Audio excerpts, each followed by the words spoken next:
Welcome back to Combat Insiders. My name's Wayne Carl, coming to you from Australia, and I've got a very special guest in Jamie Sporne, 2-1 amateur fighting out of integrated MMA. He fights at XFC 42 against Lonnie in about 3 weeks for the XFC super lightweight title. The fight's going to be a cracker. Welcome, mate, Jamie. I don't think we've ever spoken, mate, so excited to speak to you. How are you feeling? How's the camp going so far? Yeah, thank you very much. Same to yourself, man. Yeah, I think we're mutual friends on Facebook, so good to actually get the pleasure to chat to you. But yeah, no, fight camp's going really good, man. I always say in my in my little commentary questions and stuff, and this is kind of a thing from Adrian and Bob, my two coaches, is for us, it's not just a fight camp. We do train hard when it comes to a fight, but for us, it's kind of a lifestyle. We try to train all year round, as long as we're not injured or sick or on holidays. We try to keep that ball rolling. But yeah, so far it's really good, especially coming off the last XFC only 3 months ago. Coming from one fight camp, I think I had like 2 weeks to kind of just coach and coast a little bit and relax, and then straight back into it again. So it's good. I feel like I ended here and then just jumped a whole nother level ever since. So I'm fucking excited to get in there and really put it all together. So I've been on the same camp for about 22 years, and that's no camp. Yeah. For about 20 odd years, but that's another story, mate. Your career so far, you're 2-1. You're 2-1 so far. You've won your last two in great fashion, mate. Talk us through your career so far. Yeah. So my career so far, we'll start from the top. I started training out of just a jiu-jitsu gym where I started a couple of years ago, and I had my first fight, losing pretty quickly straight away. I, obviously had a few things I had to work on. So, for me, I lived on the south side. I actually lived in the Gold Coast, and I went, fuck it, let's find the best gym. I really want to do this and put everything into it. So I looked up integrated MMA, and I used to drive like an hour and a half, 2 hours just to get to the gym and then from the gym as well. I think the work kind of speaks for itself. After that first fight, I went in there and, last two fights, I think first one within 90 seconds, I TKO the guy. The second one, I think 80 seconds. So I kind of beat the record by 10 seconds. But yeah, so far, man, I'm really happy with my career. It's just, that's my MMA career, which we've all seen online, but it's kind of like the tip of the iceberg. I started in jiu-jitsu, competed, at a really, really high level nationally and things like that. And I feel like it's kind of same, but different, like you understand what it's like to go through the training, go through a camp, get ready for it, compete with everything that you're going to deal with on the day, mentally, physically, whatever it is. And that's where it really started for me. And now I feel like I found a real home in MMA, and I feel more and more comfortable every time I get in there. So you're at integrated MMA, but you're also fighting out of somewhere else? Yeah. So my jiu-jitsu gym, where I'm lucky enough to coach and teach kids and adults, there is One Purpose Jiu-Jitsu, and that's a place where I'm very fortunate. It's actually a funny story. I met Adrian Pang, Isaac Hardman, and Blair, who's the owner of Nitro, where I do my boxing. I met them down at a jiu-jitsu competition in Melbourne about 2 years ago, because they were training with Bob, and Bob Frias is, #1 black belt in Australia, obviously competing really well, and he's the owner of One Purpose. So I started training with Bob, just jiu-jitsu after my very first loss, my first fight. And then from there, kind of got my foot in the door meeting Adrian, and was lucky enough to go straight into the pro team. So it's funny, I kind of met, all my corner at a jiu-jitsu comp, and here we are now, kind of taking over the local MMA scene. But yeah, no, I credit a lot to Bob and to Adrian, and to be able to have those two guys to work together, man, like those are two dudes that really, and Isaac as well, my boxing and striking coach, those really are three guys that are at the pinnacle. They're at the top. Adrian is one of the guys that blazed the trail for everybody in MMA. He leads by example, as does Bob, being one of the highest level jiu-jitsu competitors and one of the greatest coaches I've ever met, and Isaac as well too, being the third person. All three of those guys, they all lead by example, and I feel honored to have that example in my corner, and to go on and kind of mold myself from that and make my own sort of game with their skills. Nice, mate. So obviously we've seen online, and everyone that follows you knows there's been a little bit of chatter between you and Lonnie. So we're going to throw over. This will be interesting. We want to know about your opponent, what you know about him, what you think, and prediction. How does Jamie Sporne get this win? Yeah, look, like at the end of the day, I want to go in there and, when it comes to predictions, it's kind of funny when people predict things. I think, when it comes to the shit talking that we've had between each other online, I think it's pretty funny, like both being amateurs, but, like I don't mind it. It doesn't faze me at the end of the day. Like I said, I find it funny. We're going to lock ourselves in the cage and we're going to punch each other. So it is the best job. If you want to talk shit, talk shit. We're going to get in the cage and we're going to sort it out. Predictions, I honestly, I train everything, like I said, my striking's up to scratch. You see my last fight, I think I hit the guy with like 6 strikes and he didn't even touch me with anything. Then I decided to take him down because he went a little crazy. Slipped apparently is what his corner said. But either way, I predict me controlling it from the very start until the very finish. Whether it's another 90-second mauling and I hurt him badly, that's what I aim to do. I aim to hurt him and hurt him really badly. That's basically it. But on top of that, I want to control it from the start to the finish. Like, we were scheduled for 5 rounds. I don't know if he wanted to, chop it down or what it was, but I'm ready for 5 to 10 rounds, so my cardio is excellent. I feel good. If it is to go 3 rounds, I want to control from the start to the finish. If I'm all in the first 90 seconds, then I'm all in the first 90 seconds. But I want people to look at that fight and go, fuck, Jamie controlled everything from the start, stand-up wise, couldn't touch me. I get to take him down whenever I want to take him down. He tries to take me down, I'm going to sprawl and I'm going to hurt him. So, predictions is just, I'm going to hurt him. That's basically it. Looking at that fight, that could headline any pro card in Australia, in my belief. I look at the card that they've got at XFC 42 is fantastic, and yours is only one of 12 or so fights. But that fight between you and Lonnie, I think, could be the main event anywhere in Australia. So I can't actually wait for it, mate. And good luck. We're going to switch gears now, mate, and I'm going to ask, what's the best part of MMA for you? Thank you.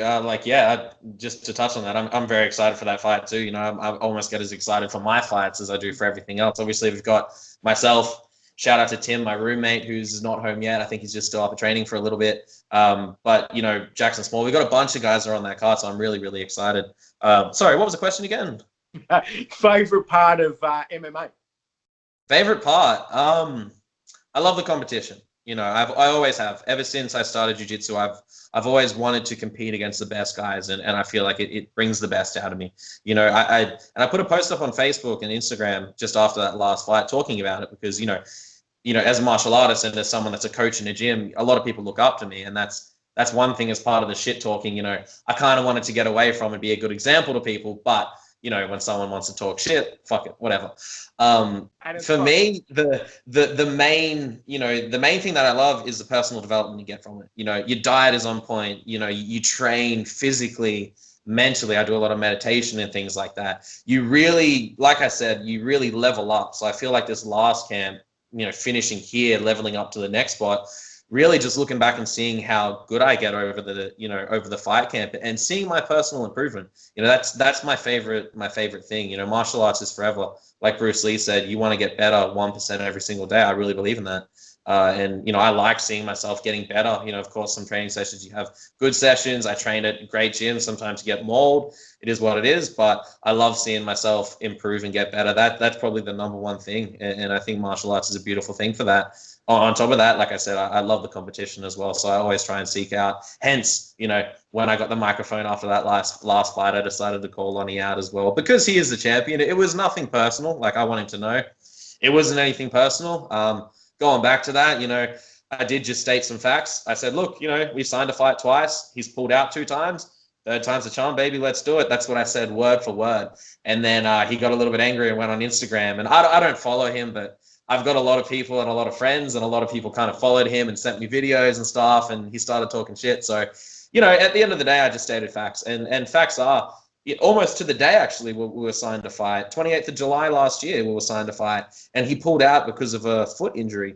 Funny enough, he fights on Coastal Combat, I think just under a month later, which is a little bit hilarious, but it is what it is. And then the last time he pulls out because he has a grade 1 tear in his ACL. So, it's unfortunate. I don't know what they're doing over at Game, but if they're training too hard, it is a fucking, it's a hard sport. We simulate a fight as much as we can at training. So, at the end of the day, hats off to the guy for getting in there. I really am excited to get in there and fight. I'm happy for this opportunity. But yeah, like I said, the number one thing is that competition. That's the reason why I called him out, and that's the reason why I'm going for that belt.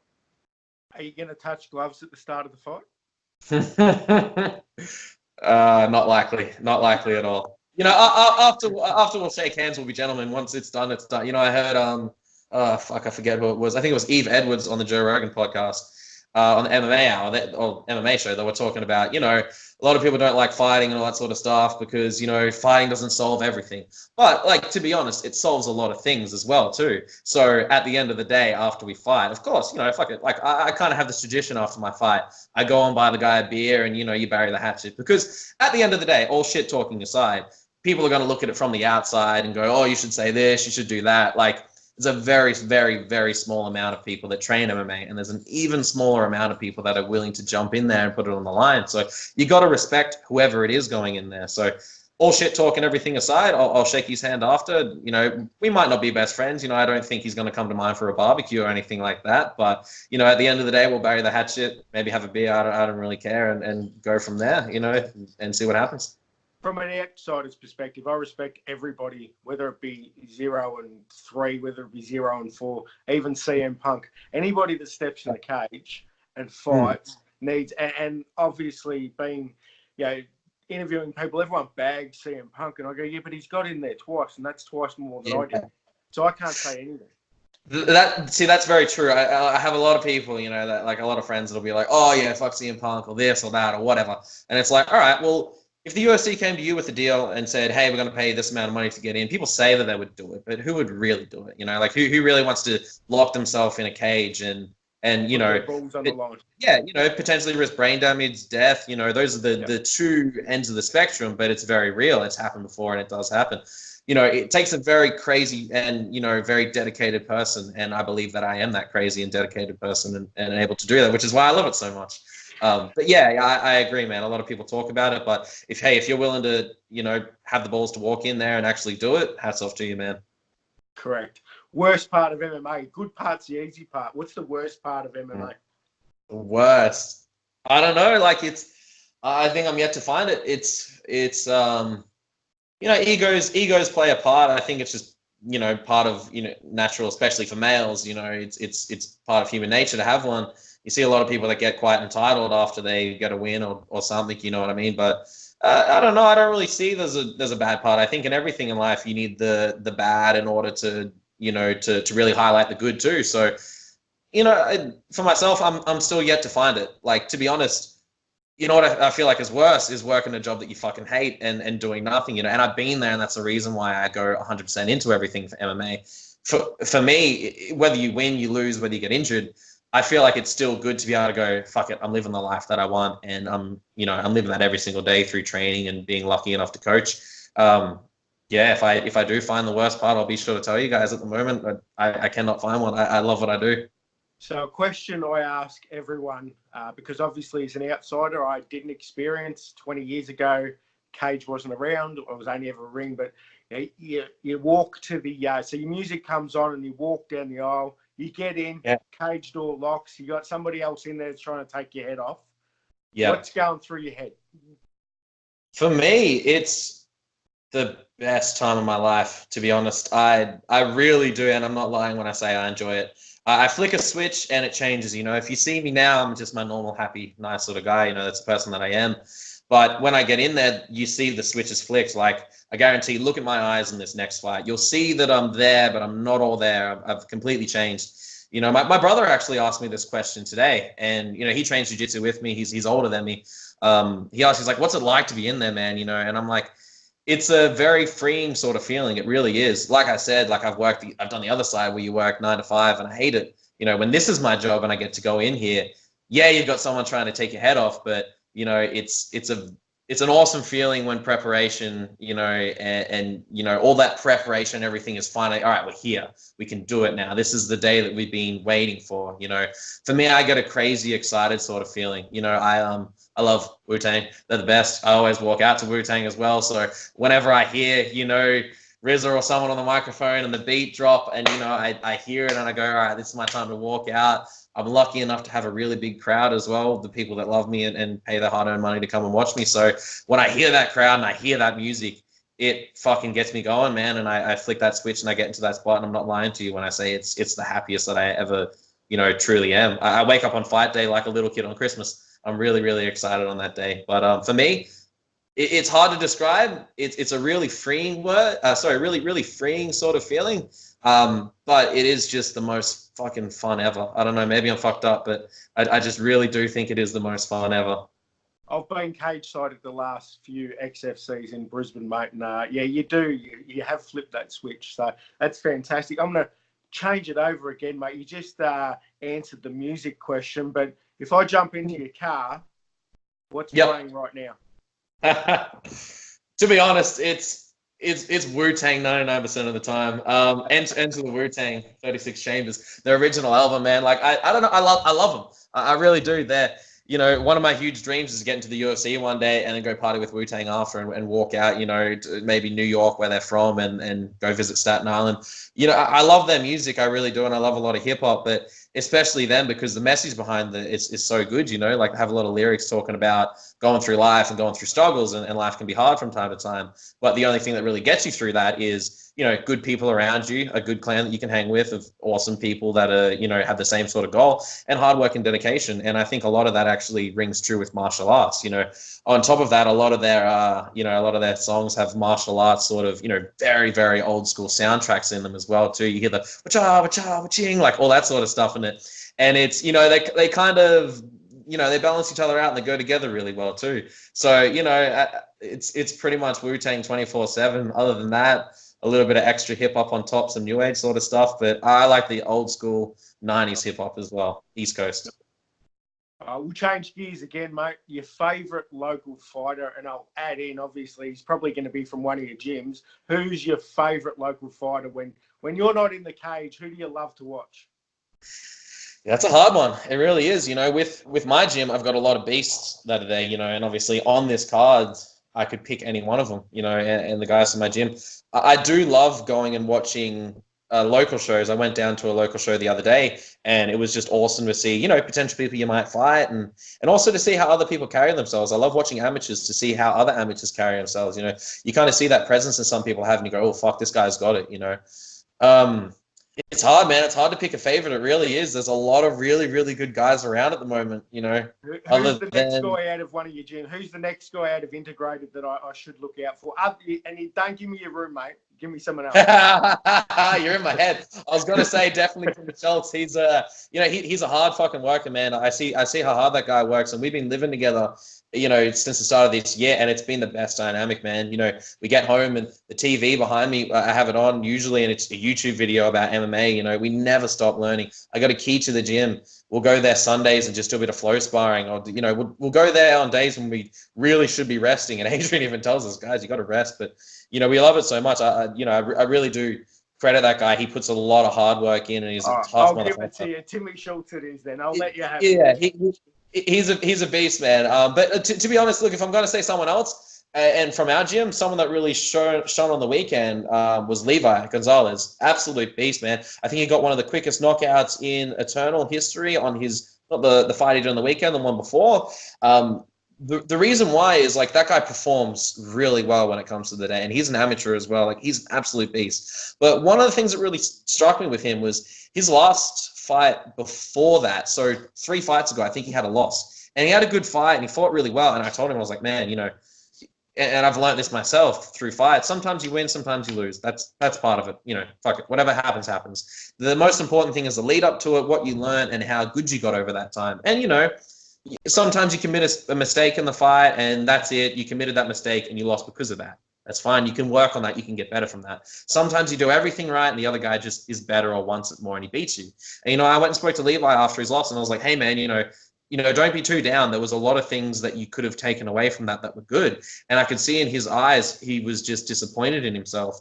And he didn't let that disappointment, push him down and go, oh, fuck this and stop. It was the opposite. He really used it to, like, you should have seen him in the gym after that, man. Train like a madman. I could see why he got that really fast knockout. And that last win that he got on the weekend was because of that heart, man. To see come from a negative, place of adversity, turn that around, flip it on his head. And he was already working his ass off before, but he kicked it up a gear and went even better and worked even harder from there. So I have to say Levi as well too. He's an absolute beast, man. Apart from everyone else at our gym, they're absolute legends. It's a deep gym. It's one of the best gyms in Australia. I'll shout out to the Integrated Boys.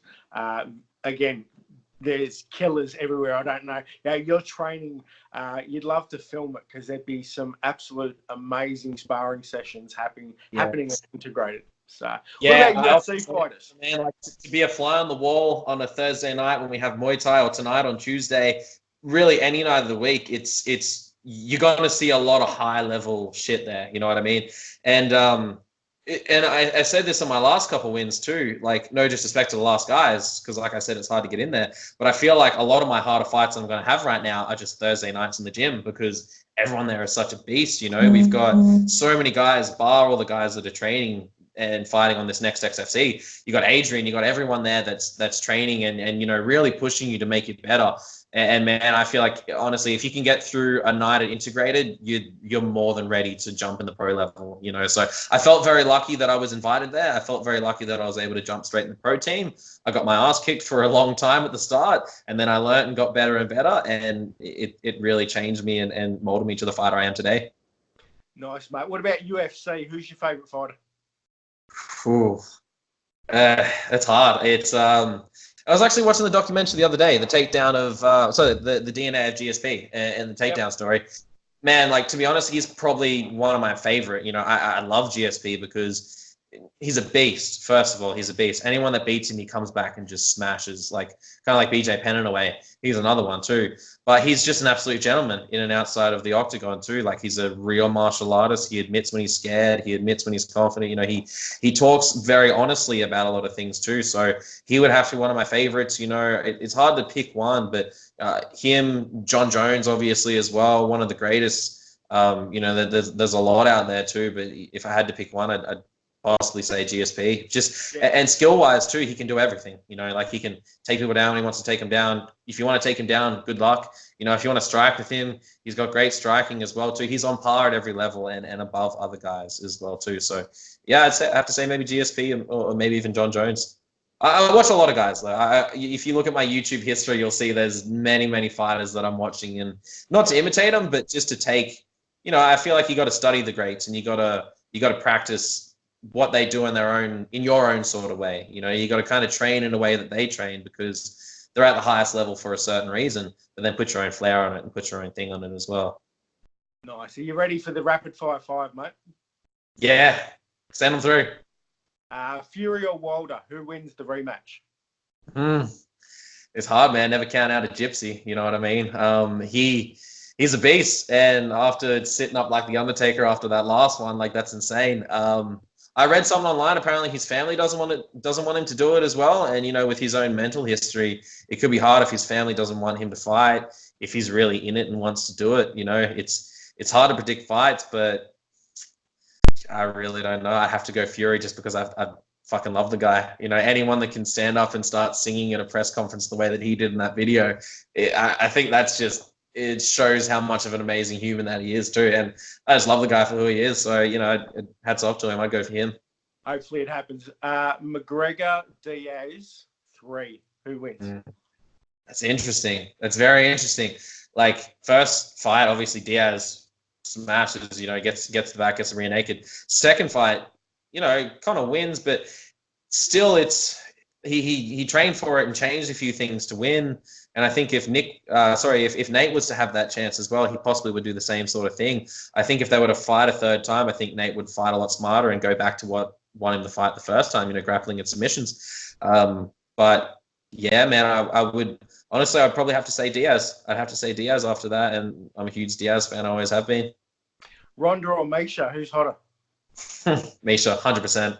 Ronda can be hot some of the times, you know what I mean? And Misha's hot until she talks, you know what I mean? Like when she talks, you just like, what? Like I remember she was doing commentary for some fucking, it was like a Craig Jones fight or something.